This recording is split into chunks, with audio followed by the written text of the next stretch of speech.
Hello mga ka-friendly, good evening sa ating lahat. Mga ka-friendly, for today's video, naisip ko na gumawa ng content ngayon tungkol doon sa kumari ko na nasunugan sa Orbis Tondo. Kasi mga ka-friendly, nagkataon na nasunugan sila. Hindi ko alam kung anong oras pero marami na rin kaming hininga ng tulong. Syempre, tulong-tulong tayo kasi hindi lang tayo mga Pilipino. Syempre, bukod sa kumari ko, pakikipagkapwa na rin, di ba mga ka-friends? So, ginawa ko tong video na to para mag-reach out sa inyo. Baka meron kayong mga sobra dyan, mga kahit yung mga napaglumaan nyo kasi mga ka-friendly, meron silang baby. Siguro kung hindi 1 year old, 2 year old na yun yung size niya. Tapos may 7 to 10 years old sila na babae. Tapos meron din silang anak na lalaki na parang 7 to 10 years old din. Mga ganyan mga ka-friendly. Baka naman mga ka-friendly, alam niyo na yung mga old clothes natin, tsinelas, kasi wala silang naisalba mga ka-friendly. Kahit bra nga, panty, wala. Sa totoo lang, real talk lang to mga ka-friendly, no? Kasi, syempre, ang mga tao kasi ngayon, hindi ko alam kung paano ko ba sasabihin to. Syempre, sa oras ng pangailangan. Mahirap lang din kasi sila mga ka-friendly. So, ito lang yung way kasi para makatulong din ako. Bukod sa nagpadala na kami ng mga clothes, mga tsinelas, underwear. Syempre may mga pangailangan pa rin sila kagaya ng pagkain, baka may mga sobra kayo dyan. O pwede rin GCash, yung mga 5 piso nyo, papiso-piso, ganyan, 5 piso. Oo, syempre maswerte na kung may 5 nagpadala ng 100, o diba, pangkain na rin kasi nila yun mga ka-friendly, lalo na dyan mga ka-friendly sa Orbis Tondo, Pasimbalo Orbis Tondo. Sa totoo lang, hindi ko kabisado yung mayor dyan, pero nakakapunta kami dyan, napakabait nila dyan sa Orbis Tondo, kaya alam ko na marami rin tutulong sa kanila.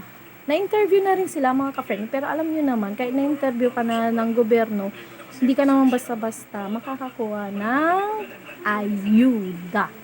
Yes mga ka-friend.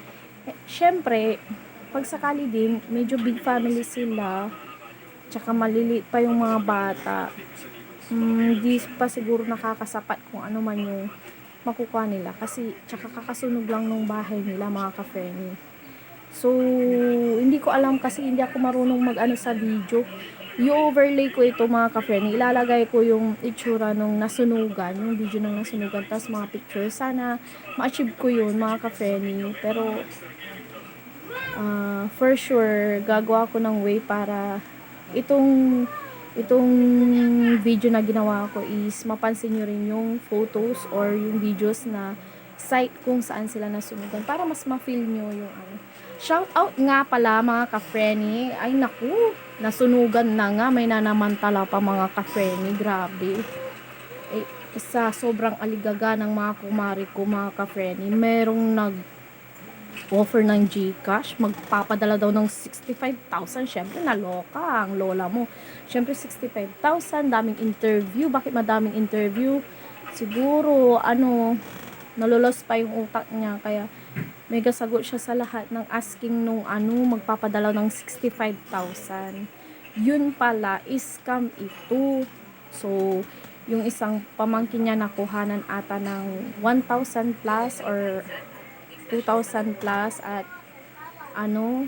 meron pang mga sinasabi, kunwari may pasyente siya, inaano niya talaga na di kalidad siya, na siya ay may pinag-aralan, kaya siya ay legit na pwedeng magpadala ng 65,000. Shout out sa iyo, makonsensya ka naman.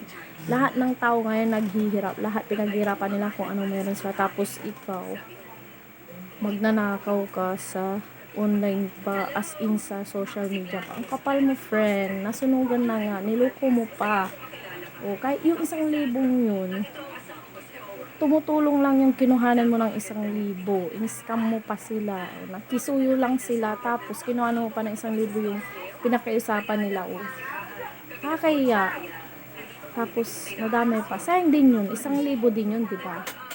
Kaya sana, sa mga may bukas pala dyan na pwedeng magpaabot ng tulong nila, kung gusto nyo magpaabot ng tulong, ay may mga GCash number kami dito, pero syempre baka hindi ko na ilalagay dito sa video or sa message, baka doon na lang po sa chat para po mas personal. Yes, mga ka-friends. Kaya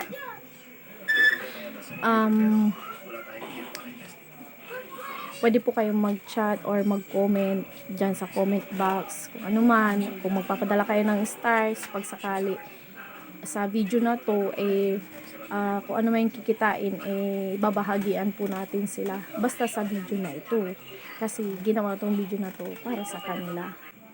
Yan mga ka-friendly, yun lang po. Sana po magbuga itong video na to at sana makarating sa kanila ang tulong na deserve nila. Thank you mga ka-friendly. God bless everyone. Love, love.